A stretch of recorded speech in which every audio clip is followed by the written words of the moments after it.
and introduction. All right. Or maybe I have 4 announcements and introduction. Number 1, if you don't have a mask, I have a dozen up here. Otherwise, you need to leave the room.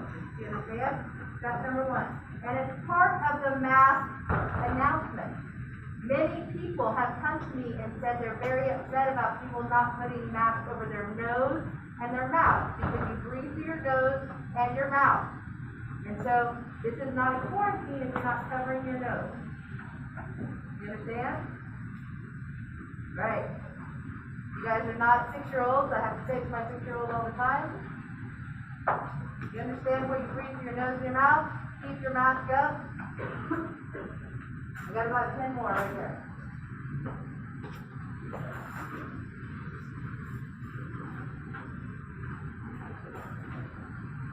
That's number 1. Number 2. So occasionally I'm kind. I know you guys don't really believe this. But occasionally I'm kind, and so after I leave my second class today, I'm opening up this entire section of Engage quizzes, and you will have until midnight on Thursday to complete them. So if you have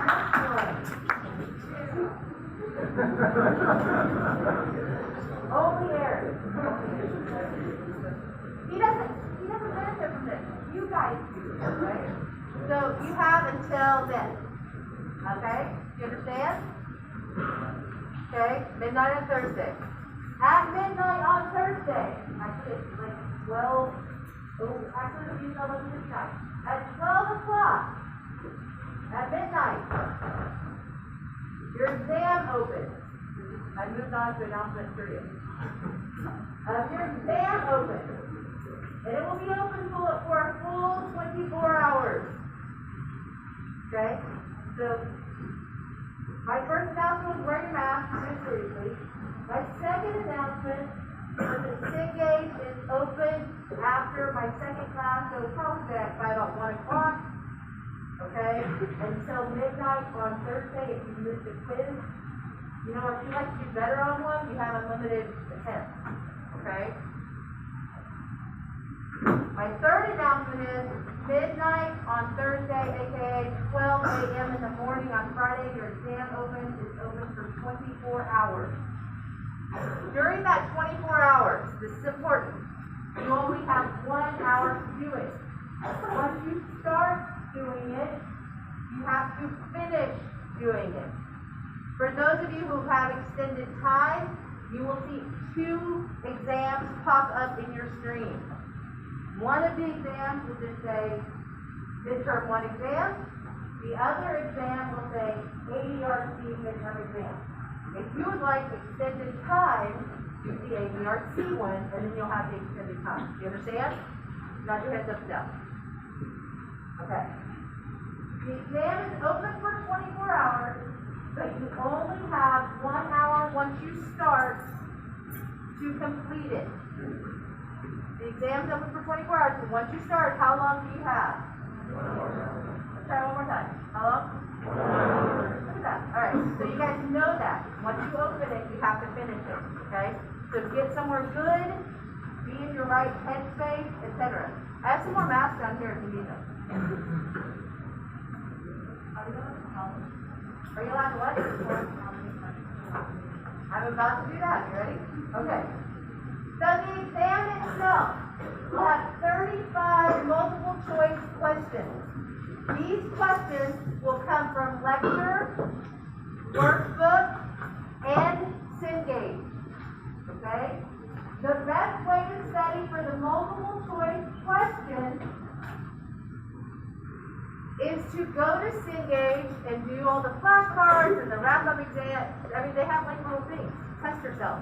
It's a tool that exists to help you study. Right? That's what it says. Okay? Or the multiple choice part. Now, there are some things in the workbook, there are some things from lecture. The majority come from Cengage. Okay? Also on the exam, there are 2 essay questions. At 1 o'clock today, You'll get an email when that SIG gauge opens up, so you have until midnight to finish any SIG gauge you didn't finish.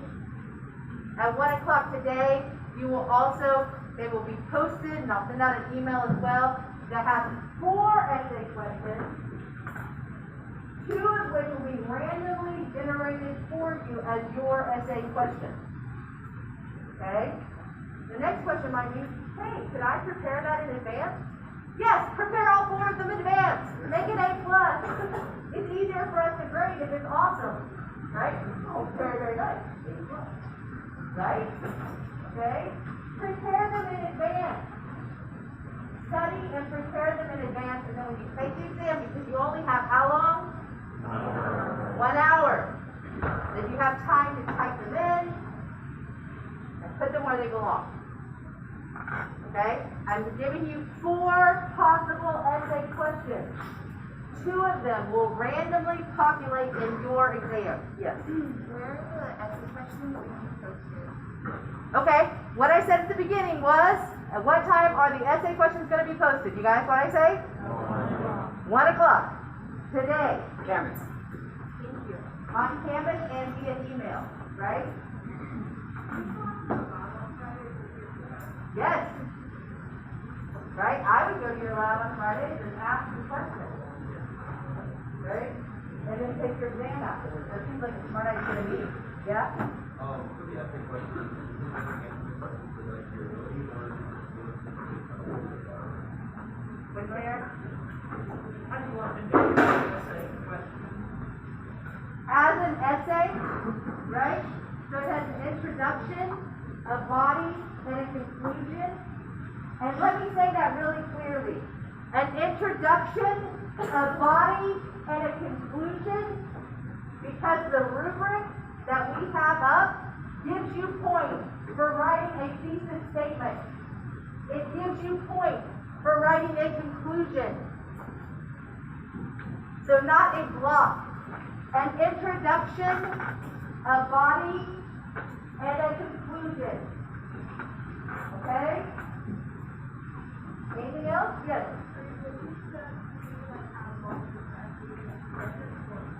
Oh, no, there will be a paper. Yeah, so like about how long? Like how many pages per paragraph? 3 paragraphs. Right? 3 paragraphs in. Right? Make sure that the high paragraph at least like 4 or 5 sentences though. Yes. Yes, the body paragraph needs to have, especially because one of the questions you may get is what?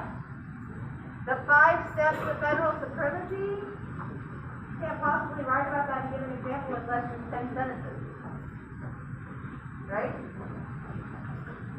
Okay, so I can't imagine that this is less than, let's say, 15 sentences. Okay? What you want to do is in each essay question, there will be sentences, and you need to answer every one of those points. So it's important to remember in your essay, the best way to write the essay is make sure you answer every point. Right. Okay? You guys ready? Yes? Now, an introduction. This is Sept. Say hello to you. Sept. Okay, that's fine. Today he comes to us from the College of Social Work. This is his 2nd year with me. So he does, obviously you guys have him in lab, you know that he knows what he talks about with American federal government. But his area of expertise is social work. And so he's going to talk about civil rights from more of a community organizing standpoint. Okay? And so he's going to talk about movement and talk about what that means. And there are a couple of questions from his essay that will likely be on the exam. All right. Cool. Loud. Cool. I'm Kate. We're going to get started on this. So I'm going to be discussing civil rights. I'm going to give you a quick overview of like community development and community organizing. We're going to talk about the build-up to the 1960s civil rights movement, the 60s itself, and then we're going to segue into like modern-day civil rights movements and different ways that organizing has kind of like developed throughout the years. So we're going to start in the progressive era. This era is basically dominated by immense growth of interlocking corporations and monopolies, and this created huge centers of unregulated economic power. I say there was like a lot of repercussions through this unregulated power. A lot of citizens faced increased poverty, there was a lot of slums, there was exploitations of women and children during this time as well. And then the progressive, this is really loud in my ear, sorry. The progressive era is a period we see like intentional use of community to build a better society. More community-based organizations were appearing during this time. A big example, and this is actually like the point where social work was created, was during the 1920s with the Hull houses. These were created by Jane Addams in Chicago. They were settlement houses that targeted urban neighborhoods of Chicago and really try to give like political and economic services to urban workers and low-class citizens in these urban areas. Just like a disclosure, a lot of like this development was happening purely in just urban areas at this time. A lot of organizing was happening within urban areas.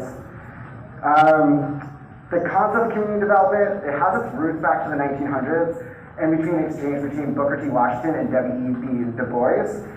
They were having a casual conversation about what's the best way to achieve economic and political power for newly emancipated African American slaves.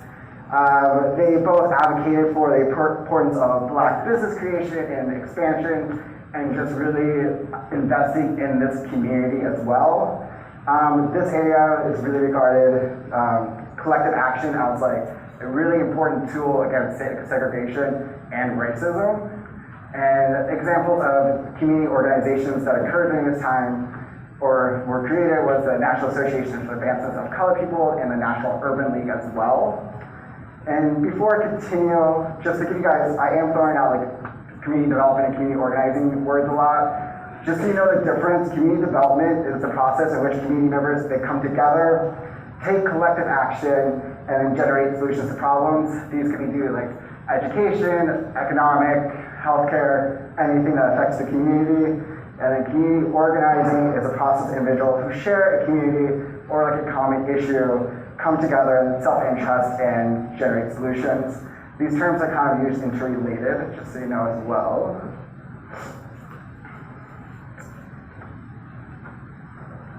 Oops, sorry. So 1918, 1940.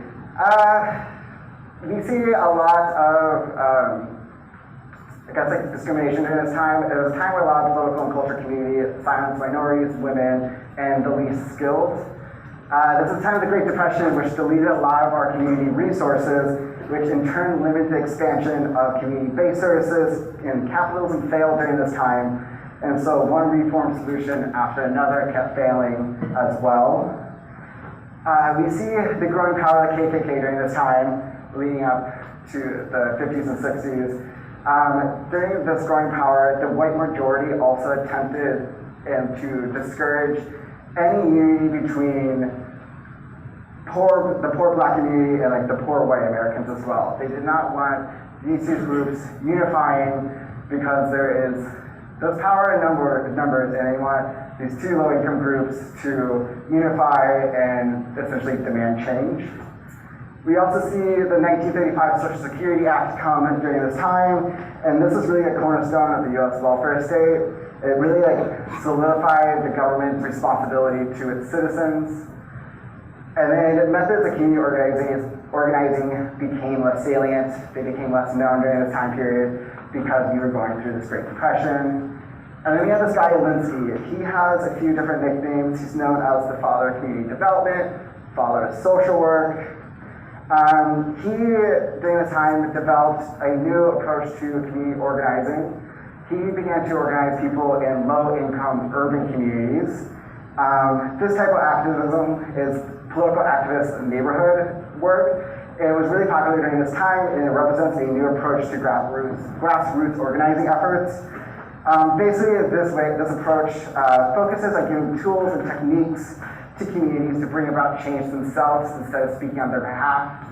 So instead of like me walking to the community, asking like what they need, I go over to someone who has the power, like, hey, this community is facing this is how I think it should be fixed.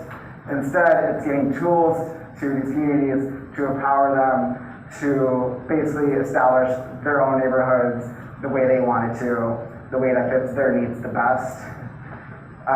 So it just offers a palette of like tools essentially. And the real objective of community organizing was to build collective power, and so residents can create these neighborhoods and communities that they really wanted. Alright, so we got the build up to the civil rights movement. So the 1940s and all the 1950s, we'll see a lot of different events, different policies passed that kind of start initiating the civil rights movements that we see that occur in the 60s. Starting with 1948, we have this executive order that's passed that ended segregation in the military. This is interesting because we tend to see a lot of social changes happen within the military first before it seeps into greater society.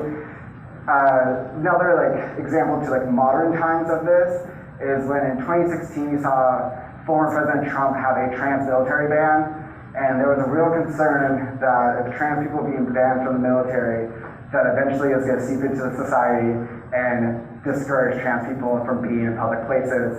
And over a period of time, that was a real concern that could happen, but the ban's no more. And then in 1954, we have the Brown versus Board of Education. And then after that year, in 1955, we have Emmett Till, who was a 14 African-American boy who was murdered after supposedly flirting or offending a white woman while he was shopping with his cousins. The two men responsible for his death were were given a verdict of not guilty, and this caused a huge uproar that really set the precedent and initiated the civil rights movement. Same year, 1955, we have Rosa Parks. We talked about her on Monday, but this also initiated the Montgomery bus boycott. I believe it lasted about a year long. The Montgomery bus boycott set a model for community organizing and locality-based actions for the next decade. So in the entire civil rights movement, you'll see just a lot of local groups, local communities making change, doing protests or marches that have given national recognition. And then in 1957, we have the Little Rock Nine, and later that same year, we have the Civil Rights Act of 1957, and this just helps protect voters' rights. So we have this build-up moving to the 60s, and now we're in the 60s with the Civil Rights Movement. This timeline nearly does not cover everything that's happened in the 60s. It's just a few points that I brought up. This time period is the time the U.S. began to really experience the most expansive use of community work, using different strategies as a tool for social change. So we see in the 60s beginning, we have the Greensboro lunch sit-in, which is just protests of people sitting in the cafeterias. The Freedom Riders in 63, we have the March on Washington and MLK speech. Following that same year, we have, this may seem familiar from the workbooks, it's the bombing at 16th Street Baptist Church with the killing of 4 black little girls. And that same year, or later that year, from next year actually, the Civil Rights Act of 1964 is passed. So this act prevents employment discrimination due to race, color, sex, religion, or national origin on those 5 premises. And this the Civil Rights Act came to be due to grassroots activism. This activism really has just led up to the moment that this act was passed. And once this was passed, this shifted the culture, attitude, and perspective of towards greater acceptance of racial minorities as full-fledged citizens of the United States. And then in 1964, and we have Malcolm X assassinated in 1965, and later that same year or next month actually, is the Bloody Sunday. This is the Selma to Montgomery March. And in 1965, we have the Voting Rights Act passed. This prevents the use of those literacy tests that we saw on Monday. It got rid of them as a voting requirement, and also allowed federal examiners to review voter qualifications and observers to start monitoring polling places. And then we'll end out this decade in 1968 with the Fair Housing Act, which equal housing opportunities regardless of race, religion, or national origin. Like I said, this is very brief, doesn't highlight all the things that happened in the 1960s, but just a few. So in the 1960s, we see the Black Panther Party emerge. They were founded in 1966, right after the assassination of Malcolm X, and after the police shot and killed Matthew Johnson, he was just an unarmed black teenager. Huey Newton and Bobby Seale started the Black Panthers movement. Basically, the early cause that they started for was to monitor police activity in black communities. And they also instituted a great number of social programs for the community. This is examples of breakfast for children. They did preschool reduced lunches. They set up free health clinics in about 13 communities across the United States. They did a grand number of social programs for the community. The two leaders outlined their organization views and objectives in what is called a 10-point program. They called for an end to police brutality, employment for African Americans, and housing justice for all. This is what they were concentrating on. The Black Panther Party was part of the larger Black Power movement at the time, and this really emphasized Black pride, community.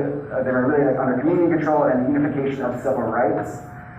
The Panthers also advocated for a lot of different reforms, a lot of it being prison reforms, voter registration, and they were trying, the free health clinics was a huge aspect of them, social programs they were trying to get done too.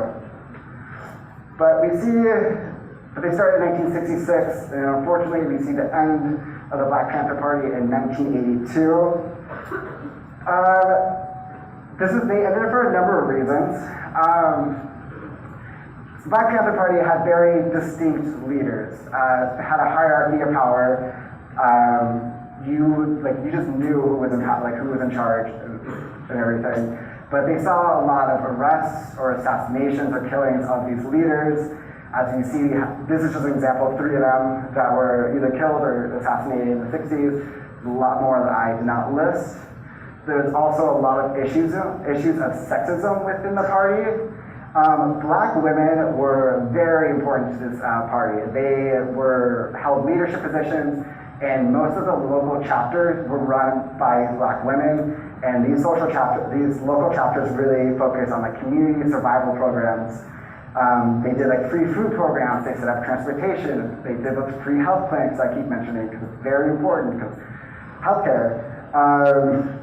They would sponsor schools. They did a lot for the community, and in turn for the immense work they did for the community, they got a lot of support back.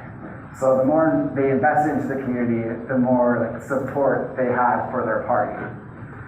But there's issues of sexism, which led to just internal conflict.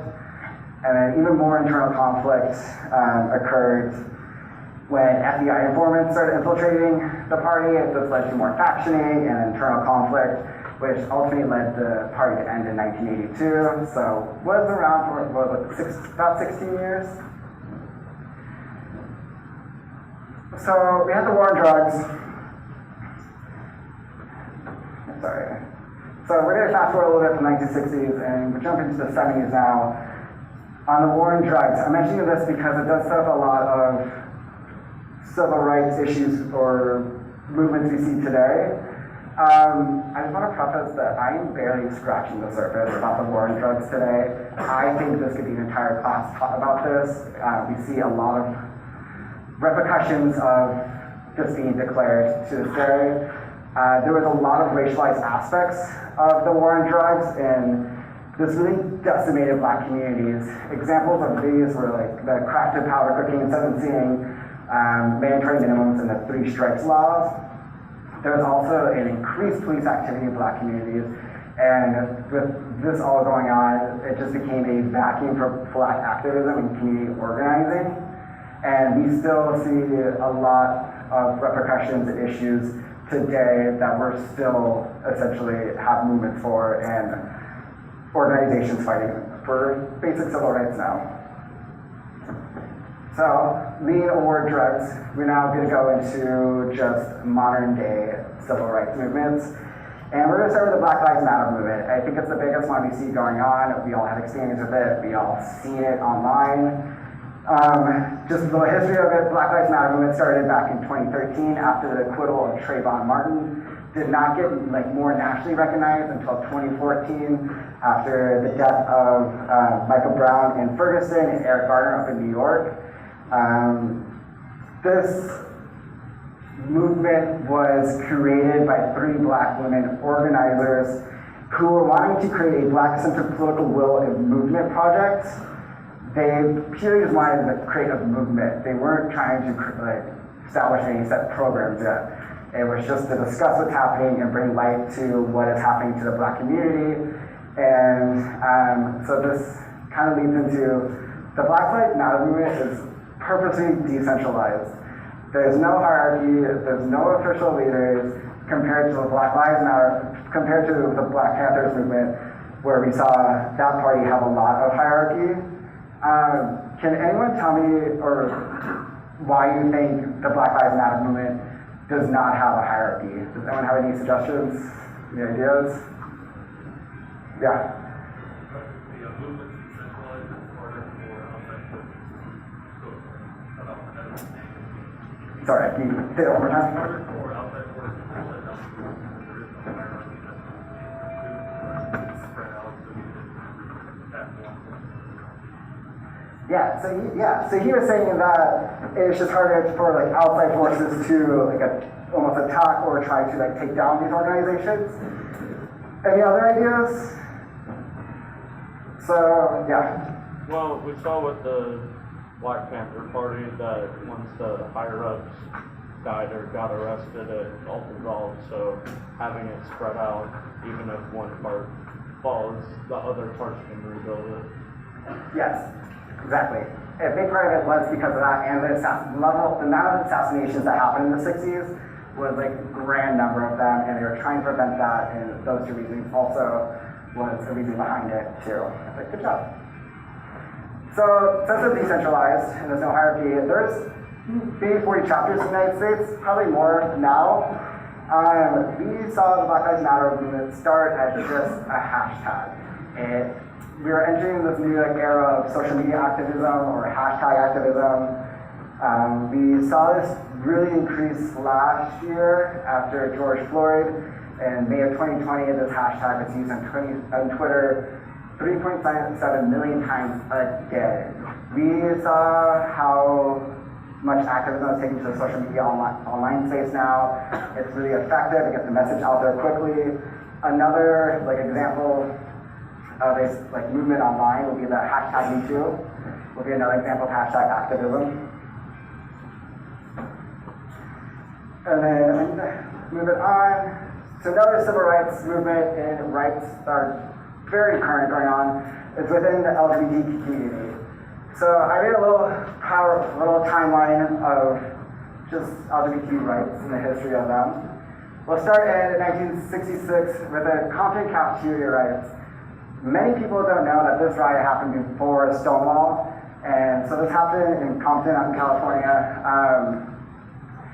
It was a late night diner, and it was a lot of trans women and drag queens after the performances or the jobs late at night would come together at this diner and be merry, have a good time. They're there as a group of friends, engaged just in this facility. Management got really upset that this particular group of people were coming in nightly and they were subjected to a lot of police harassment and police raids coming into and kicking the drag queens and trans women out and basically arresting them for female impersonation at the time. And so one night police walked in and one of these women were fed up, threw coffee in a police officer's face, and hell broke loose. There was a riot that happened in the cafeteria and things were being thrown. And I would say this is one of the first times we see queer collective action against police harassment. And then shortly a few years after that, in 1969, we see the Stonewall riots. This is what most people chalk up to the gay liberation movement being because of Stonewall. It was a catalyst. Stonewall's bar in New York, it was kind of the same situation, Compton cafeteria, just continuous police harassment and police raids, shutting down these bars, just arresting a bunch of queer people for being at these bars, being queer. And then got tired of it, and Marsha P. Johnson, a black trans woman, threw Rubric, and the riot started. Stonewall riots are usually dubbed as like the first gay liberation, the first time gay people fought back. I'm going to call it Compton cafeteria the first time that trans people fought back against any sort of harassment. And I just need to make a note, I don't think it'd be justice if I don't say that like the trans people are usually the people in front of like gay liberation, gay rights movement. It's trans people speaking up beforehand. And then we have, the year after Stonewall, finally have the first Pride celebration. This is held yearly, as you all know it. It's kind of changed since this first started. And then in 2009, we have the Matthew Shepard and James Beard Jr. Hate Crimes Prevention Act. This essentially expanded the 1969 U.S. federal hate crime law to now like include gender, sexuality, and disability identity to like people you can't hate crime against, essentially. And then between 1970 and 2015, I missed a lot. I realized this morning of things that happened. We had the Defense of Marriage Act shot down in like 2000, I believe. We had the Don't Ask, Don't Tell was repealed. I mean, being gay used to be like illegal. That was shot down. So it kind of happened between that time period. 2015, we saw this court case giving LGBT people the right to get married, like legally get married. I was actually an undergrad when that happened. I remember that. I had one of my favorite professors undergrad was one of the first couples to legally get married with her wife in the state of Oklahoma that same day. And then in 2020, we see that in addition to the 1964 Civil Rights Act, by prohibiting discrimination against prohibiting employment discrimination against people who are gay or transgender. So it's finally adding these identities into the 1964 Civil Rights Act. But I just want to note that it's interesting that queer people now have like protections from discrimination in employment, but we don't have protections in housing. And so there's current civil rights issues right now, housing being one of them. I would say that about 20 states right now do not have any clear protections for queer people in housing, so they can just be kicked out. Oklahoma included, but I will have to say that Norman is, I believe, the only place in Oklahoma that has housing protections and just equal protections for queer people. It's really the only place in Oklahoma right now. Another really big civil rights issue right now is healthcare. It'd be like gender affirming healthcare, specifically for transgender people. There's no specific laws protecting trans people being in healthcare, not in BD&I services.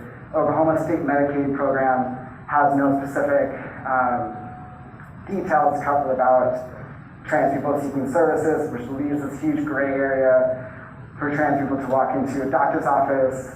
It could purely just be for a broken arm. Doctor finds out they're trans, denies services because they're trans. Doesn't really affect their broken arm, but they're not going to help them. So it's another big civil rights issue that's going on right now. LGBTQ parenting is another one. Queer parents who are trying to adopt or foster have a significantly hard time doing so, or even if one parent, I guess this was before the Marriage Act came to be, but it used to be that if two queer people had a kid and one of the parents was able to fully carry the child and give birth, they were deemed the legal parent. The other parent was not in the state because it's not the legal marriage. But we saw the end of that with 2015. And then I mentioned this already, another civil rights issue is just transgender people being permitted in public places. We see a lot of discouragement of trans people in public places by barring especially to like bars, or places you have to check ID, or not being allowed in certain bathrooms, or sporting events, being able to play sports.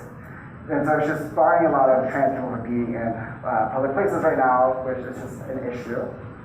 And then moving on to some more, we have women's rights as well. We've seen a few different marches throughout the years for women's rights. In 1997, we saw the Women's March. This is out in Philadelphia. This was really central around like Black women and like their place and role in American society. It really focused on like Black family values, community, and economic development. This was kind of held on like a smaller scale. And in 2017, we saw the Women's March happen. It was the Washington March, and I think it happened like throughout the United States, and also began happening worldwide. This advocated legislation policies of like many diverse topics. It very like reproductive justice orientated, but there is a lot of reproductive justice entails. It's like women's rights to their own body. It's about abortion. It also can entail like just Black women, Black mothers, like shouldn't be afraid for their sons to go out and be afraid that they're not going to come home at the end of the day or not going to make it home. That's a reproductive justice issue as well. And I think we actually are having another women's march. I had a student tell me on Friday. I think it's October 2nd. I know a lot of states are holding their own women's marches that same day in response to Texas and the abortion laws that have just recently been passed. So I just covered 3 communities of like current civil rights issues.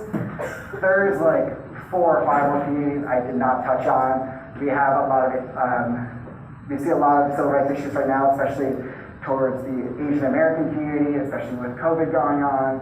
We have issues going on with like the Latinx community, especially with the border and then just there's a lot going on with different groups. If you're in my labs Fridays, you get to hear about that. But that is the end of my little presentation, but I have a poll question for y'all that I will pull up in just a second. So this question haunts me. It has haunted me since undergrad. I did women and gender studies undergrad, and this is a question we often debate in social work as well. It's kind of like a chicken or the egg question. So, to create change, we talked about all these different movements happening, and we also defined the policies that came from it. So to create change, do you like target institutions first to make those policies, to enact the change, like legally, or do you engage the community and society first to advocate and alter those perspectives? Like which one do you tackle first? Is the community to change perspectives to like advocate for those policies, or you need policies to change the community actions? So like, all right, can you bring it? I got it. I think I tried it. I think I find that out. Click on. Sorry, one of the weird things is even though we can operate the thing ourselves, Right. if one of us creates a question, the rest of us can't. Okay. I'm gonna activate the poll and we're just gonna turn this afterwards. Yeah. Okay. We got 2 minutes on the poll and it's live. After the poll, we'll do attendance. In the meantime, I'm going to switch out with Kate and maybe talk about privacy really briefly. Yeah, really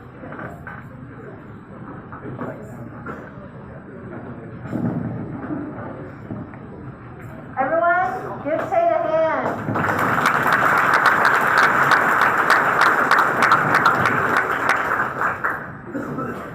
I really like this lecture. This is the first community development civil rights lecture we've had, and I think it's really good. It touches on an aspect that I don't get to very often, and so this isn't, and I want to be clear, when we talk about rights and liberties, this is obviously the first section of the class. It's heavy here, but we're going to talk about it more, right? When we get to voting rights, we're going to talk about it. Whenever we get to domestic policy, we're going to talk about it. Because this is a pervasive issue. This is a pervasive issue. What does pervasive mean? widespread in all aspects of life, right? So, in 1960, whenever President Kennedy, actually 61, created the women's, the kind of council on women's lives to see what was going on, study for women, what they found was that there was widespread discrimination in all aspects. It was pervasive discriminations, which means in all aspects of life, whether that be at home, in church, in school, in business, whatever it was, all of these things were pervasive. So I was thinking about talking about privacy, but I think I'll just kind of touch on a couple of things. As Tate pointed out, pervasive discrimination against women. Oh, poll results. Society over institutions. I totally disagree. All right, no, I just.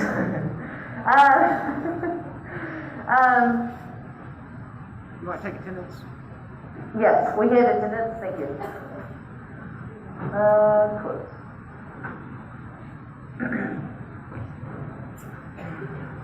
Pervasive means in all aspects of life, right? Okay. Frieden is going to point out that women lose their identity because they become wives, they become mothers, and they only identify themselves according to someone else, right? My husband does this. I lived in an army town for a while, and there were women who identified themselves as a staff sergeant's wife. That's who they were. That was their entire lives. Okay, and this was, 10 years ago. It's today. In 1966, now it's going to form to enforce prohibitions against gender discrimination. Congress passed the ERA, but time ran out before states could ratify. There's also American Indians. I want to talk about American Indians because we never get to, except for in Killers of the Flower Moon, right? And so this is one of the reasons I had you guys focus on Invisible Man, Killers of the Flower Moon, because first of all, American Indians have a unique status under U.S. law. They are sovereign nations, okay? But they're the last group to get the right to vote. These issues include education, religious freedom, water, hunting, fishing, and land rights. There were dances that were banned, banning a type of dance because of the fact that it would build cultural solidarity. Okay? So, Killers of the Flower Moon, we talked about what? Somebody tell me what the key civil rights aspect to Killers of the Flower Moon was. Yes? Justice. Specifically that. That it was like the local level was very corrupt and they couldn't go. At the local level, justice was very corrupt, and that meant that American Indians Native Americans were not getting justice, okay? And they were being murdered with no justice. Asian Americans, we have issues with religious liberty, but as it was pointed out, COVID is a big thing. Hate attacks against Asian Americans have increased something like 300% over the last 2 years. Okay? Latinos, a lot of this is economic, but also understand that in South Texas, lynching of Latinos was as common as lynching of Black Americans in the South.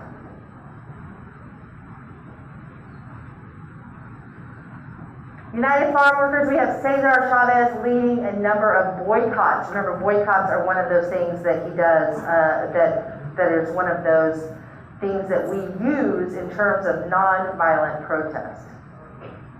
There's also issues with civil rights for the disabled. So for example, we have ABRC exams. We have